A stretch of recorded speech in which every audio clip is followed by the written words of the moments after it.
Hi, Thrivers. If you've clicked on this video, you're likely facing one of the hardest decisions in your divorce. Should I keep the house or sell it and start fresh? This question isn't just about finances, it's about your identity, your kids, your stability, and your future. And it can feel completely overwhelming, especially when emotions are high and everything is changing.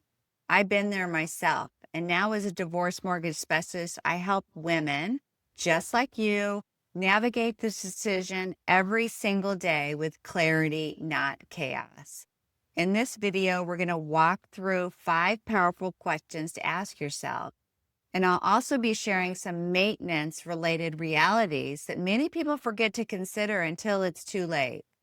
If you're still in the early stages, maybe you're not even sure what you want yet. I created a free clarity quiz to help you get a sense of your priorities and where you might be stuck. You'll find that in the show notes below. And if you're already in the decision-making phase, I highly recommend checking out my ebook, The Divorce Housing Trap. It's not free, but for a fraction of what you'd spend asking an attorney the same questions, you'll get real-world guidance that can help save you time, money, and stress.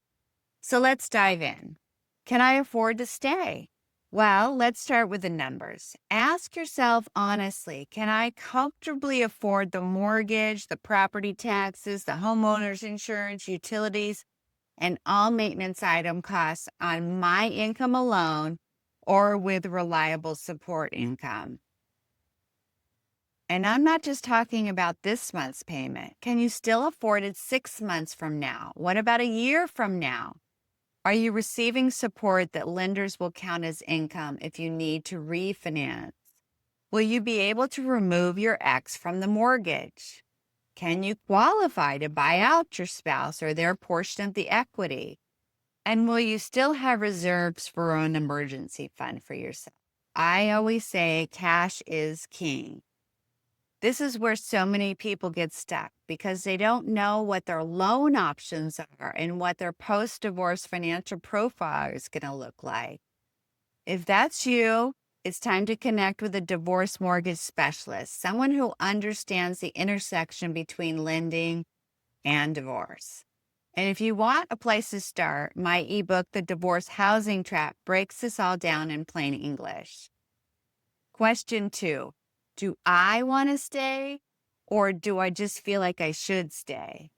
Let's get real with your emotions. Are you staying because this home still serves you?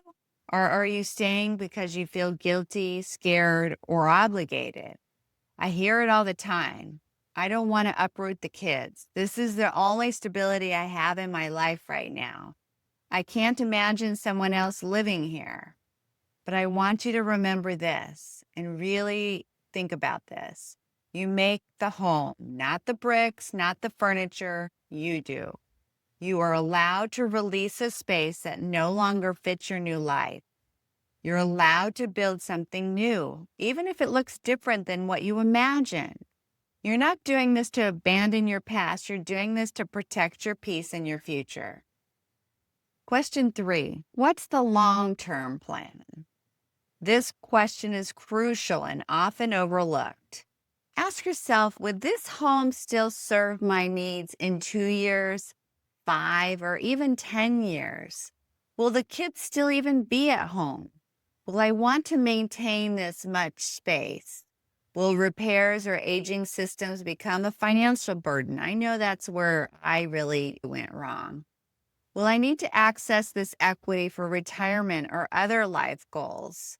So many women stay in the home because it's familiar. Then 2 years later, they're stretched thin, stressed out, and stuck in a house that no longer fits their life or their budget. So a helpful question to ask is, if this house weren't mine already, would I choose to buy it today? It's like you're buying your own house again. So that's a really good thing to think about. The answer is often more revealing than you'll expect. Question 4. What's my co-parenting dynamic going to be? Let's not forget this decision doesn't exist in a vacuum. Ask yourself, will staying in the house make co-parenting more peaceful or more complicated? If your ex is still on the mortgage or title, that creates legal and financial ties that can lead to tension or control issues. If you're bird nesting and it's making things messy or emotionally confusing, that needs to be considered too. You deserve a home that's fully yours, not something that reminds you of your past conflict, not something that leaves you legally entangled with someone you're trying to separate from. Peace is more valuable than nostalgia, and your kids benefit most when you are calm and secure, not when you force everything to look like it hasn't changed.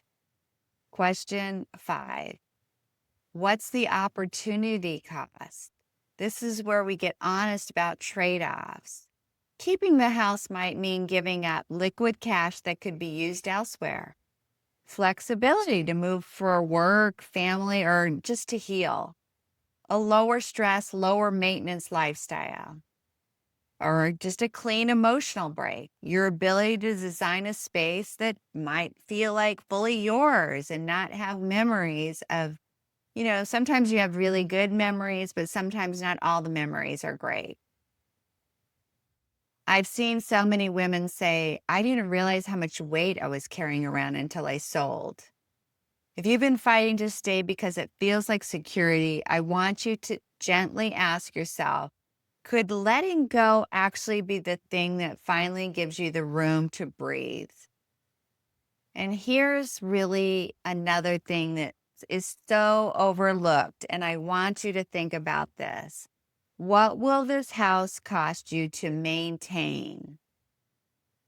Let's talk about what so many people think about until it's too late. Ongoing home maintenance. When you own real estate, there's going to be maintenance that needs to be done in the house. You can't just let everything go. Keeping the house doesn't just mean paying the mortgage. It means being responsible for everything that breaks, leaks, creaks, cracks, and stops working. Ask yourself, how old is the roof? When was the furnace or air conditioner last replaced? Are there foundation issues, drafty windows, or plumbing quirks? Will I need to replace the water heater or the appliances soon? And beyond the big ticket items, think about everyday realities. Who's going to mow the lawn? Who's going to clean the gutters? Who's going to handle snow removal, fix the fence when it falls down? If your ex used to handle these things, now it's on you, or you'll need to pay for help and you need to budget for that, not just financially, but emotionally and energetically as well. Are you ready to spend your weekends doing repairs or calling contractors? Do you want to be the one negotiating with insurance when there's storm damage or hail damage? Is this house going to support your peace or become another full-time job? And this is what I love to say. You don't need to prove anything by doing it all. Sometimes the strongest thing you can do is choose simplicity over struggle. Let's quickly recap. There's 5 key questions to ask yourself. Number 1, can I afford to stay? Do I want to stay or just feel like I should? What's my long-term plan? What's my co-parenting dynamic going to look like? What's the opportunity cost? And of course, don't forget about the hidden maintenance costs that might not show up in your budget, but will absolutely show up in your life and your future. If you're still early in the process and feeling unsure, take my free clarity quiz. It's a simple quiz. It'll just get you grounded and get you started. It'll help you understand your values and your priorities. And if you're ready to dive deeper, grab my ebook, The Divorce Housing Trap. It's packed with checklists, guidance, and examples to help you avoid the most common mistakes when deciding to keep or sell your home during a divorce. And finally, if you want help to understand what's even possible with your mortgage, your equity, or buyout options, just schedule a call with me. The link is down in the show notes as well.